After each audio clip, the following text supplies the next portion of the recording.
Hello, everyone. Welcome to the Title IX training. My name is Eric Feldman. I'm an attorney with Miller Johnson.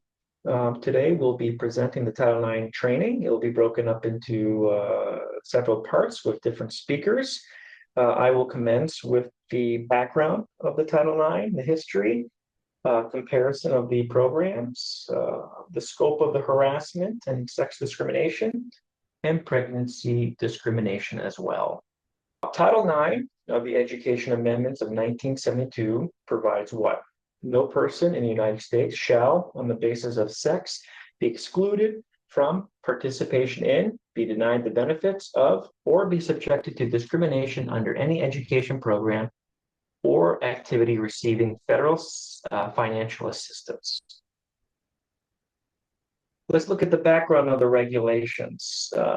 We had 2020, we had Title IX regulations in regards to the new regulations upcoming. In March 2021, there's an executive order issued on guaranteeing an educational environment free from discrimination on the basis of sex, including sexual orientation or gender identity. In April 2021, the Office of Civil Rights launched a comprehensive review of the Title IX regulations. In June 2022, OCR issued proposed changes to the Title IX regulations. And finally, in April 2024, the final regulations were issued with an effective date of August 1st. So let's look at a comparison of the Title IX coverages when we had the last regulation changes in 2020 versus the new ones coming up on August 1st, 2024. Let's look at the in the education program or activity language that includes conduct at what? Buildings or other locations that are part of the school's operation, including remote learning platforms, off-campus settings if the school exercises substantial control over the respondent and the context in which the alleged sexual harassment occurred, and off-campus buildings owned or controlled by a student organization officially recognized by a post-secondary school, such as a building owned by a recognized fraternity or sorority. So the 2024 regulations literally just say conduct that is subject to the school's disciplinary authority. The 2024 regulations focuses on the reach of these schools' disciplinary authority. So to the extent the school would discipline a student for off-campus behavior that affects the school environment, for example, off-campus use of racial slurs toward another student, it would do the same for conduct involving sex discrimination. What about the scope or definition of sexual harassment, looking at the 2020 regulations now? How do we apply sexual harassment? What did it include? It included conditioning, an aid, benefit, or service on an individual's participation in unwelcome sexual conduct, quid pro quo. Also, unwelcome conduct on the basis of sex determined by a responsible person to be so severe, pervasive, and objectively offensive that it effectively denies a person equal access to a program or activity offered by a school. Or sexual harassment includes sexual assault, dating violence, domestic violence, or stalking, as defined by federal statutes known as the Clergy Act or the Violence Against Women Act. So what did the 2024 regulations do? It broadened the application of the grievance procedures and other responsibilities to apply to sex discrimination, including sex-based harassment. Sex discrimination means discrimination on the basis of sex stereotypes, sex characteristics, pregnancy or related conditions, sexual orientation, and gender identity. Sex-based harassment is a form of sex discrimination. Sex discrimination also created for the 2024 regulations special rules for pregnancy or related conditions. Pregnancy or related conditions, what does it mean? It can mean pregnancy, childbirth, termination of pregnancy, or lactation. Medical conditions related to a pregnancy, childbirth, termination of pregnancy, or lactation, or recovery from pregnancy, childbirth, termination of pregnancy, childbirth, termination of pregnancy, patient or related conditions. All employee notification obligations. This is required. So when a student or a person with a legal right to act on the student's behalf informs any employee of a related condition, the employee must do the following. provide contact information for the Title IX coordinator, and explain that the Title IX coordinator can coordinate actions to prevent sex discrimination and ensure equal access to the school's education programs and activities. What about sex discrimination rules continued, actually? So what are the Title IX coordinator obligations under the pregnancy or related conditions? They must provide notice of Title IX rights related to pregnancy or related conditions and a notice of non-discrimination. They must make reasonable modifications based on students' individualized needs to policies, practices, or procedures as necessary to ensure equal access. So what does reasonable modifications mean? It may include breaks during class to express breast milk, breastfeed, and attend to related health needs, including eating, drinking, and using restroom, intermittent absences for medical appointments, access to online homebound education, changes in schedule or course sequence, extensions of time for coursework and rescheduling tests and examinations, allowing students to sit, stand, or carry, keep water nearby, counseling, changes in physical space or supplies, elevator access, or other changes to policies, practices, or procedures. You must consult with the students. The student can accept or decline. The obligations continued. For the Title IX coordinator, they have to allow the student to voluntarily access any separate and comparable portion of the school's program activity, allow the student to take a voluntary leave of absence to cover, at a minimum, the period of time deemed medically necessary by the student's health care provider. If a more generous leave policy would allow a longer period, then the student would be allowed to take that leave under that generous policy. Upon return, the student must be reinstated to the academic status as practicable, the extracurricular status the student held when leave began. And provide a lactation space for student, which is not a bathroom, is clean, shielded from view, and free from intrusion by others, for use for breastfeeding or expressing milk. And finally, you must not require supporting documentation unless necessary and reasonable.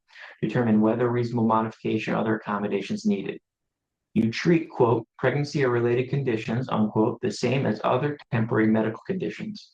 Not require the student provide certification of healthcare provider, but the student is physically able to participate in a class program extracurricular activity unless the certified level of physical ability health is necessary to participate. All students participating are required to prefer certification, and information is not used as a basis to discrimination based on pregnancy or related condition. So this concludes my presentation in regards to the history and looking at the scope and pregnancy discrimination. I will now turn it over to Attorney Adam Blaylock. Thank you. My name is Adam Blaylock. I've been licensed as an attorney since 2013 and spent about 4.5 years as the Director of Human Resources and Title IX Coordinator at Lincoln Consolidated Schools in Ypsilanti. So I have the benefit and the joy of both dealing with these things from the legal perspective as well as from the practical perspective. The 2024 revised Title IX regulations expand the definition of sex-based harassment. So we're going to briefly touch on those definitions as well as some of the differences between the 2020 regs as well as the 2024 regulations. And then we'll also go through a couple of hypotheticals and discuss retaliation as well. So when we talk about sex-based harassment under the 2024 Title IX regulations, we're talking about harassment on the basis of sex, including harassment on the basis of sex stereotypes, sex characteristics, pregnancy or related conditions, sexual orientation, and gender identity. That falls within one of the following categories: quid pro quo harassment, hostile environment harassment, or specific offenses. What's notable is that those definitions are more expansive than what we saw under the 2020 regulations. You'll note that many of the legal challenges that are ongoing are focused on the expansion of Title IX beyond biological sex to incorporate some of these other concepts. Next, we'll turn to the comparison of sexual harassment between the 2024 regulations as well as the 2020 regulations. So what jumps out as we take a look at the differences here is the definition shifting from being just employees under the 2020 regulations to also applying to agents or other persons with authority that either explicitly or impliedly condition the provision on someone's unwelcome participation in sexual conduct. So rather than applying directly to our employees, it also applies to other potential agents as well. It's important to recognize this as we go through our Title IX analysis, because that will be incredibly important for determining whether or not it's appropriate to move forward with an investigation after a formal complaint, and also the impact of the regulations on other facets of the Title IX analysis. Next, we'll take a look at the shifting definition of sexual harassment. So under the old regulations, you'll note that there was a requirement that it was severe, pervasive, and objectively offensive. However, on the new regulations, the 2024 regulations, it is severe or pervasive based on the totality of the circumstances. So this definition, again, is going to expand the application of hostile environment analysis to capture more behaviors, and it's going to capture more of the types of things that would have, under the old regulations, been dismissed or been deemed not to be sexual harassment, hostile environment harassment. As we continue analyzing the definition of sex-based harassment, we have to recognize that this is a fact-specific inquiry. That means that we need to go through this process and apply the facts of each particular complaint and each particular investigation and look at these factors. The first factor is the degree to which the conduct affected the complainant's ability to access the school's educational program or activity. Next, the type, frequency, and duration of the conduct. Next, the parties' ages, roles within the school's education program or activity, previous interactions, and other factors about each party that may be relevant to evaluating the effects of the conduct. Fourth, the location of the conduct and the context in which the conduct occurred. And finally, other sex-based harassment in the school's education program or activity. I want to reiterate one more time. What's important here is that hostile environment sexual harassment is a fact-specific inquiry, and we have an obligation to consider each of those factors as we go through that analysis.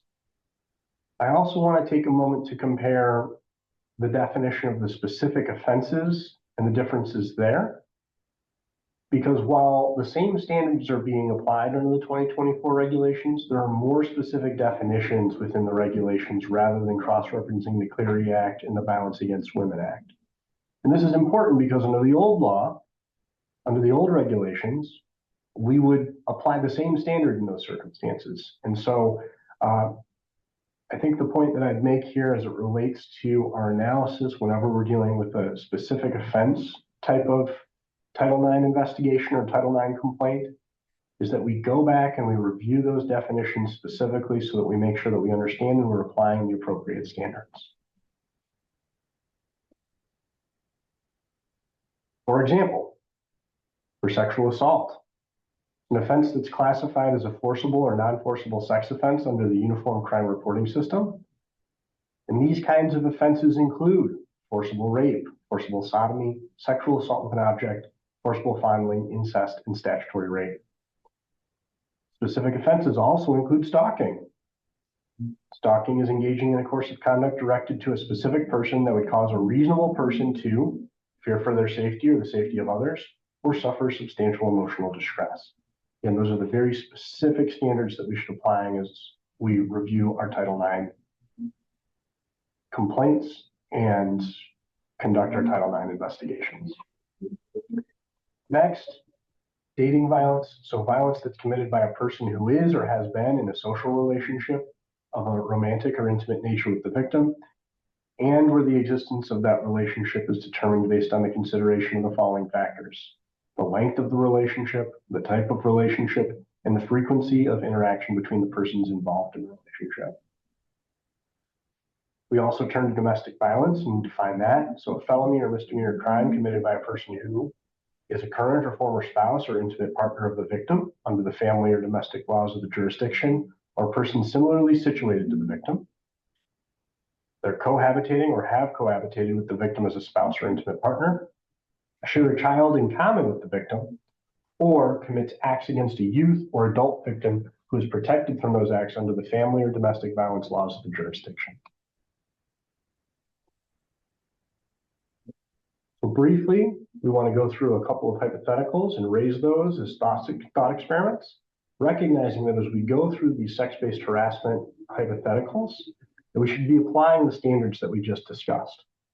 So the first hypothetical is, we have a teacher who asks a female student who's in a bad mood if it's that time of the month. And then the second layer to that fact pattern is if they inappropriately touch a female student's upper inner thigh.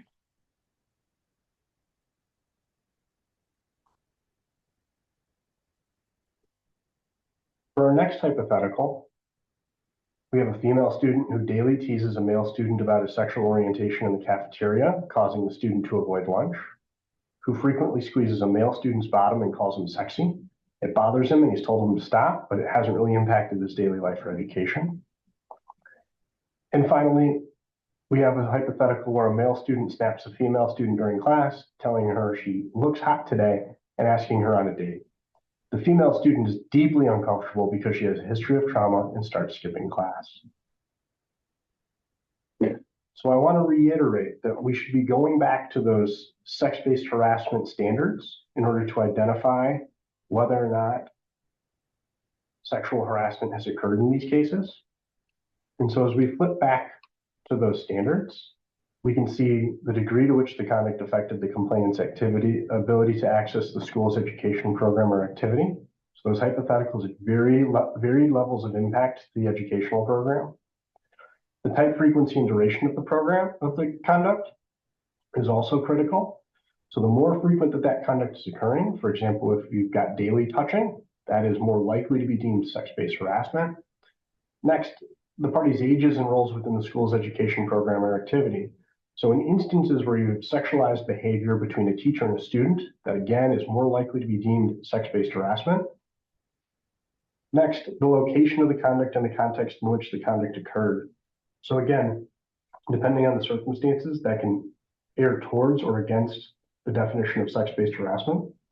And finally, other sex-based harassment in the school's education program or activity. So that's important because if you've got other similar conduct occurring, it's important to incorporate that into the analysis in order to determine whether sex-based harassment is occurring. Finally, we want to touch on the definition of retaliation in the 2024 regulations. So retaliation under the 2024 regulations means intimidation, threats, coercion, or discrimination against any person by the school, a student, an employee, or another person authorized by the school to provide aid, benefit, or service under the school's program or activity for the purpose of interfering with any right or privilege secured by Title IX, or because the person has reported information, made a complaint, testified, assisted, or participated, or refused to participate in any manner in investigation, proceeding, or hearing under or other Title IX process. So ultimately, as most of our HR-related folks are going to know from their prior experience, it is incredibly important to make sure that there is not retaliation, whether it's by the organization itself or others within the organization, when someone comes forward, participates, files a complaint, participates in an interview, or chooses not to do any of those things, because the decision to move forward with those things is individualized based on each person. Thanks, Adam. Consistent with the 2020 regulations, every school is required to designate a Title IX coordinator. That person is responsible for overseeing and coordinating the school's compliance efforts with Title IX. Anyone who's served in that role knows that it's a huge job. So many schools have designated 2 or more employees to serve in that role. The 2024 regulations clarify that while it's fine to have multiple Title IX coordinators, one of them has to retain ultimate oversight. The 2024 regulations also clarify that the Title IX coordinators may delegate specific duties to designees. So for instance, the Title IX coordinator could designate responsibility for making reasonable modifications for pregnant students, but they still would need to retain ultimate oversight over that responsibility. The 2024 regulations require that each school publish a notice of non-discrimination, where the school must provide information about how to contact the school's Title IX coordinator. That notice must include the name or title, office address, email address, and telephone number of the Title IX coordinator or Title IX coordinators. It's critical that all employees know who their Title IX coordinator is and how to contact them.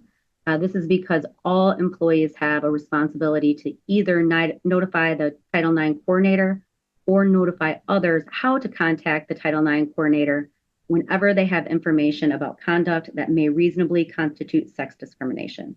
So, unless you are a confidential employee, which I'll explain in a minute, all other employees have an obligation to report to the Title IX coordinator anytime you have information that, quote, may constitute sex discrimination. I know that Adam explained the definition of sex discrimination, including sex-based harassment, but keep in mind that the duty to notify the Title IX coordinator applies to conduct that may constitute sex discrimination. So you don't need to know for sure that conduct would constitute sex discrimination. When in doubt, report it to the Title IX coordinator, because the Title IX coordinator is the person who can help you determine what needs to be done with that information. The only employees who do not have a duty to report conduct that may constitute sex discrimination to the Title IX coordinator are, quote, confidential employees. So the confidential employee role is a new one under the 2024 regulations. The reason that the Department of Education created that role is that there was a concern that students, employees, and other people who may be reporting sex discrimination might not feel comfortable talking to anyone about what happened out of fear that once they make a report of sex discrimination, they won't have any control over whether it moves forward into a Title IX process. So the Department of Education created this role to give those folks an avenue to make the report and gain information without necessarily it getting out of their hands and turning into a Title IX complaint. So who are these confidential employees? They are, one, employees whose communications are privileged or confidential under state or federal law. So, for instance, if you have a licensed social worker or a nurse, they may have legal duties to keep information privileged or confidential under law. But importantly, an employee is only considered confidential when they're acting within the scope of those duties. So, for instance, if a student reported conduct that constitutes sexual harassment to a licensed nurse while they're receiving healthcare services, the nurse would be considered a confidential employee. However, if the nurse is also a volleyball coach and one of her team members tells her after practice, the nurse would not be acting as a confidential employee. Another type of confidential employee are employees who the school designates as confidential for the purpose of providing confidential services regarding sex discrimination. So again, these employees are only confidential if information is reported to them within their designated role. So for instance, let's say the school designated its high school counselors as confidential employees. If a student went to the counselor at school and shared information about conduct that may constitute sex harassment, the counselor would be considered a confidential employee. However, if the counselor is also supervising a club like the Gay Straight Alliance and receives information through that role, then they would not be a confidential employee. Finally, for post-secondary institutions, confidential employees include employees who are conducting an institutional review board approved human subject study designed to gather information about sex discrimination, but only with respect to information that's received while conducting that study. So, as I've mentioned, the confidential employees I've described do not have a duty under Title IX to report to the Title IX coordinator. However, the fact that they don't have a duty to report to the Title IX coordinator does not negate any other legal duty that they have to report information that they receive. For instance, if a student reported that a teacher had sexually assaulted them, then the confidential employee would still have a legal duty to report to Child Protective Services. Also, although confidential employees aren't usually required to notify the Title IX coordinator when they receive information about conduct that might constitute sex discrimination, they do have an obligation to share information about Title IX with the person reporting the conduct. Specifically, upon receipt of a report, the confidential employee has an obligation to explain their status as a confidential employee when they are not required to notify the Title IX coordinator of conduct they may constitute sex discrimination, how to contact the Title IX coordinator, how to make a complaint of sex discrimination, as well as what the Title IX coordinator may be able to do for the complainant, including offering and coordinating supportive measures, initiating an informal resolution process, or initiating an investigation under the grievance procedures. In my opinion, this seems like a lot to expect a confidential employee to remember to say, particularly during what might be an emotional conversation. So while it's not required to provide this information in writing, Miller Johnson put together a document containing all of this information that a confidential employee could use as a guide for the conversation or to give the reporting person at the end. This is not legal advice nor intended to create or constitute a lawyer-client relationship. For any information material, readers who have specific questions or problems should consult their lawyer. So I would like to thank and conclude for this Title IX presentation for all employees. If you have any questions at all, you can reach out to anyone at the Educational Practice Unit of the Miller Johnson Law Firm and be more than happy to assist. Thank you and have a wonderful day.